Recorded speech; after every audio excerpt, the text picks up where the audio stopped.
This is Dante D'Ozario with the Verge at CES 2014, and we're taking a look at two new toys from Parrot. The first is the jumping Sumo, which is a little car that you could drive around that has some pretty incredible capabilities. Pretty self-explanatory. You drive it around and it's actually a pretty good time. You can tilt it just like this to get it to drive. You have a camera here, QVGA. The best thing for me to do, I think, is swiping down just to get 180 degrees. It turns on a dime. It's pretty unbelievable.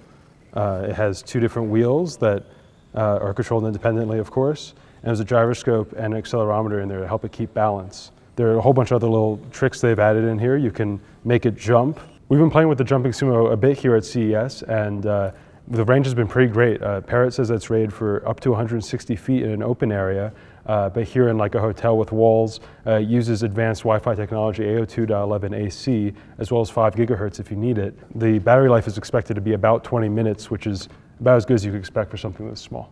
And it should be quite a bit cheaper than the AR drone when it's finally available.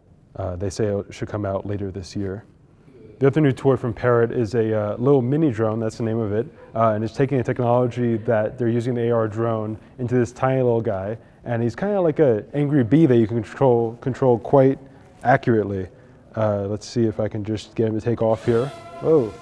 In its default mode, it has wheels on it, so you can just very slightly just wheel back and forth with it and even turn around a bit if you need to move your position before you take off. But the fun really starts when you take off, of course. And in this mode, it's just like the AR drone. It'll hover if you just let go of the controls.